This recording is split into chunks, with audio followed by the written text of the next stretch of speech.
berbicara seorang bek atau sayap kiri, maka kita akan selalu mengingat sejarah sepak bola yang tidak akan pernah dilupakan sepanjang masa. Pria yang tangguh dan berasal dari keluarga yang tidak mampu, memiliki tendangan sekeras pistol atau memiliki julukan bullet shot. Pria yang sangat diwaspadai dalam setiap pertandingan, terutama dalam tendangan bebasnya. Dan inilah Roberto Carlos da Silva Roca.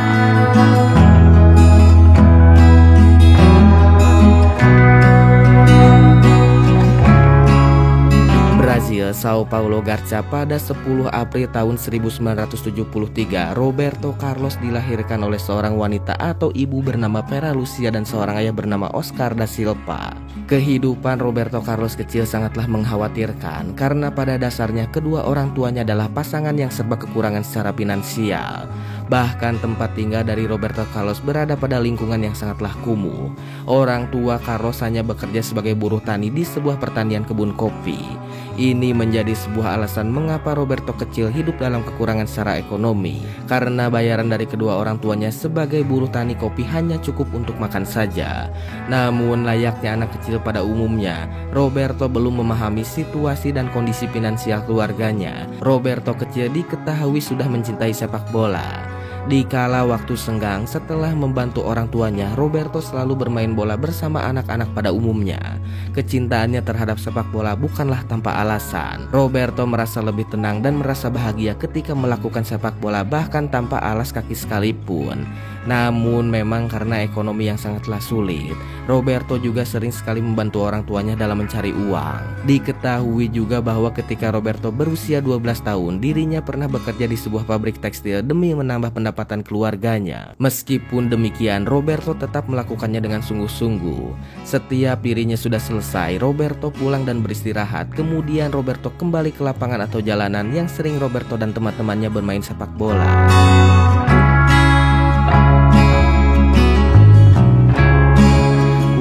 Berjalan memang bakat Roberto sangatlah terlihat jelas. Permainannya dalam dunia sepak bola bisa disebut lebih menonjol dibandingkan dengan teman-teman sebayanya. Bakat Roberto mulai dikenal di jalanan, bahkan ada beberapa klub lokal yang sudah memperhatikannya. Akhirnya pada tahun 1991, Roberto Carlos direkrut oleh klub lokal di kotanya, yaitu União São João, ketika dirinya berusia 18 tahun. Klub tersebut mendengar ada seorang pemain sepak bola jalanan yang berbakat. Kemudian salah satu dari klub tersebut melihatnya dan mendatangi Roberto.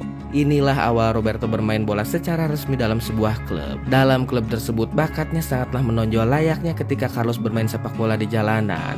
Kecepatan, skill dan tendangannya sangatlah luar biasa. Bahkan klub tersebut sangatlah berharap Roberto menjadi contoh bagi para pemain lainnya dan bisa berkembang lebih baik lagi bersama klub tersebut.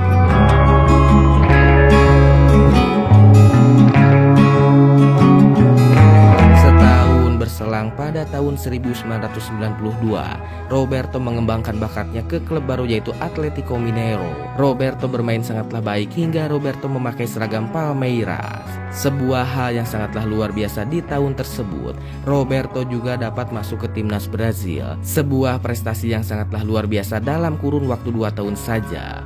Ini terjadi memang karena bakatnya sangatlah hebat dan patut diapresiasi dan menjadi contoh bagi pemain yang lainnya. Di usia 19 tahun, Roberto melakukan pertandingan pertamanya berseragam timnas Brazil pada 12 Februari tahun 1992 ketika Brazil mengadakan pertandingan uji coba dengan Amerika Serikat. Nama Roberto semakin dikenal luas, bahkan menjadi perbincangan negara atau klub-klub lainnya. Dalam masa tersebut, perkembangan Roberto sangatlah signifikan. Kecepatan, tendangan, skill, dan dribblenya sangatlah luar biasa.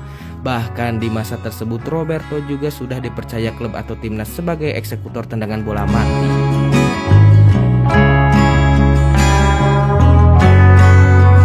Ciri khas dari Roberto Carlos ketika melakukan tendangan bebas adalah menatap sangatlah tajam dan mengambil langkah yang cukup panjang sebelum menendang. Dan ketika menendang, seakan-akan Roberto Carlos mengeluarkan tenaganya sekaligus untuk bola tersebut. Inilah mengapa tendangan dari Roberto Carlos tidak terlihat oleh kiper lawan, karena memang tendangannya sangatlah luar biasa. Dalam masa tersebut, Roberto dapat membawa Palmeiras mendapatkan 2 trofi dalam 2 musim secara beruntun. Sebuah prestasi pemain muda yang sangatlah luar biasa. Beberapa waktu kemudian, ketika Brazil bertanding dengan Jepang, Roberto Carlos dilirik oleh Brigham City, namun tidak terjadi perpindahan dengan segala alasan. Lalu beberapa waktu kemudian juga Roberto memutuskan untuk pergi ke Italia dan bergabung dengan Inter Milan pada tahun 1995.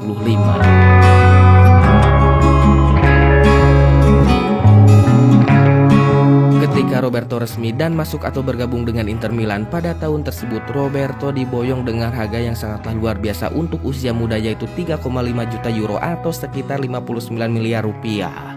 Alasan Roberto lebih memilih Liga Italia adalah karena pada masa tersebut Serie A bisa disebut sebagai kiblat para pemain sepak bola dunia. Dalam masa tersebut Liga Inggris belum sebesar Liga Italia. Banyak sekali pemain bola hebat masuk Serie A karena memang hal tersebut adalah puncak atau arah pemain sepak bola seperti Diego Maradona, Platini, Ruud Gullit, Roberto Baggio, dan sebagainya.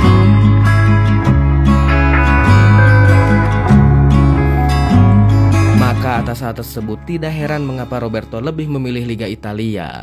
Namun yang cukup disayangkan, Roberto hanya bertahan 1 musim saja di Inter karena beberapa alasan. Dan faktor utamanya adalah terlibat masalah cekcok dengan sang pelatih, yaitu Roy Hodgson. Roberto sudah muak dan memutuskan untuk pindah karena dirinya yakin Inter sudah bukan tempat dirinya lagi. Roberto sering dijadikan winger atau striker, padahal posisi yang sebenarnya adalah bek kiri atau fullback. Dalam waktu 3 bulan Brazil mengadakan Copa America, Roberto harus bermain sebagai fullback. Namun di Inter Roberto sering dijadikan winger. Inilah faktor utama mengapa Roberto muak. Dirinya ingin juga bermain di timnas Brazil. Meskipun demikian, ketika Roberto melakukan 7 pertandingan pertamanya dan dirinya mencetak 7 gol, Roberto Carlos tetap memutuskan untuk meninggalkan Inter dengan segala ketidaknyamanannya.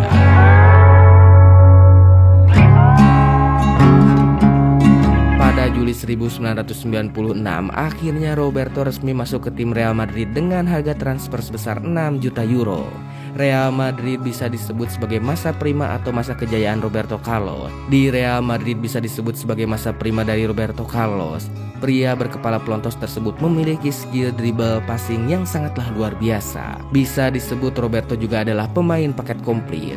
Bisa bertahan dengan baik dan bisa menyerang dengan sangatlah ganas. Roberto juga dikenal memiliki kecepatan di atas rata-rata para pemain pada umumnya. Tidak jarang banyak sekali momen di mana Roberto berlari membawa bola hingga membuat lawannya ketar-ketir kewalahan mengejarnya. Namun yang sangatlah luar biasa, ketika Roberto berada pada posisi depan, Roberto tidak lupa dengan posisi awalnya dan kembali. Ini adalah sebuah hal yang sangatlah luar biasa karena hal tersebut membutuhkan stamina atau napas yang sangatlah baik. Selain hal tersebut, Roberto juga adalah spesialis tendangan bola mati atau tendangan bebas. Tendangannya sangatlah berbahaya. Banyak sekali gol tercipta dari kaki kirinya tersebut yang sangatlah indah. Bahkan tendangan Roberto Carlos bisa belok layaknya sebuah bumerang dengan kecepatan yang sangatlah luar biasa. Sebuah momen pemain yang merasakan betapa luar biasanya tendangan Roberto Carlos adalah Charles Puyol. Ada momen di mana Puyol menahan tendangan Carlos menggunakan kepalanya. Dan Puyol berbicara bahwa jika dirinya tidak siap-siap, mungkin kepalanya bisa saja copot. Bagaimana tidak, diketahui juga bahwa tendangan Roberto Carlos dapat mencapai kecepatan 169 km per jam. Bayangkan seberbahaya apa tendangan tersebut. Mungkin jika seorang kiper dapat menahannya, maka rasa sakitnya akan terasa hingga pertandingan selesai. Kemudian ada momen di mana Roberto Carlos melakukan tendangan bebas kurang lebih dari 35 meter. Tendangan tersebut dikenal sebagai banana shot atau tendangan pisang. Ketika melakukannya, Roberto sangatlah luar biasa. Bola mengarah keluar lapangan, namun secara ajaib bola tersebut belok ke arah gawang. Tendangan tersebut membuat kiper hanya melongo dan terdiam tanpa sebuah pergerakan karena tidak menyangka bahwa bola tersebut bisa berbelok layaknya sebuah bumerang. Atas tendangan tersebut, Roberto juga memiliki julukan si kaki peluru. Ini juga karena tendangannya sangatlah keras dan sangatlah berbahaya dan luar biasa. Ketika di Real Madrid, para fans tidak terlalu peduli dengan posisinya. Yang para fans atau penonton tunggu adalah ketika Roberto Carlos melakukan tendangan bebas. Ini memang terdengar berlebihan, tetapi hal tersebut memanglah terjadi pada Roberto Carlos.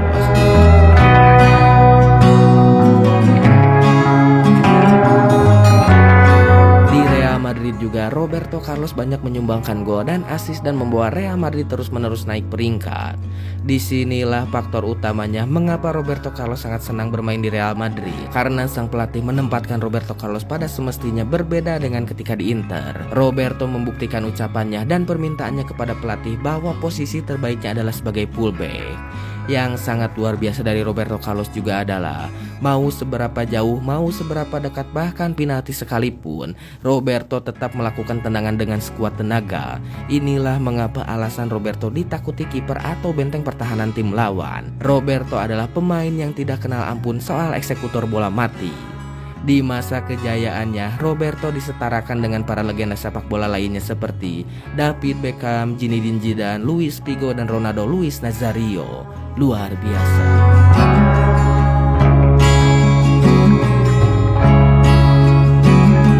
Dalam debutnya bersama Real Madrid, Roberto Carlos menyumbangkan 71 gol dari 584 pertandingan. Bahkan membantu Real Madrid mendapatkan 4 trofi La Liga, 3 Copa del Rey, dan 3 gelar Liga Champions. Pada tahun 2007, Roberto Carlos memutuskan untuk meninggalkan Real Madrid dan masuk ke sebuah klub Turki, Fenerbahce, di usianya yang ke-34 tahun. Alasan besar mengapa Roberto Carlos masuk ke klub tersebut adalah karena pelatih dari Fenerbahce dilatih oleh legenda sepak bola Brazil yaitu Arthur Zico. Roberto sangat menghormati Zico dan sebuah kehormatan bisa berada di bimbingan dirinya. Di Fenerbahce, Roberto bermain 104 pertandingan dan menyumbangkan 10 gol dan 10 assist. Roberto juga membantu Fenerbahce memenangkan Turki Super Cup sebanyak 2 kali. Setelah bermain di Fenerbahce, Roberto kembali ke negara asalnya yaitu Brazil dan masuk ke klub Corinthians selama 1 musim.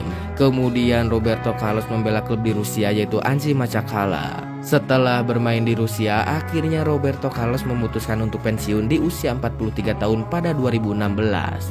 Roberto Carlos adalah seorang pemain yang sangatlah luar biasa. Kerja kerasnya telah membuktikan bahwa sebenarnya dirinya bisa kuat dan mampu melakukan hal apa yang dia inginkan. Keterbatasan bukan menjadi sebuah alasan untuk menyerah.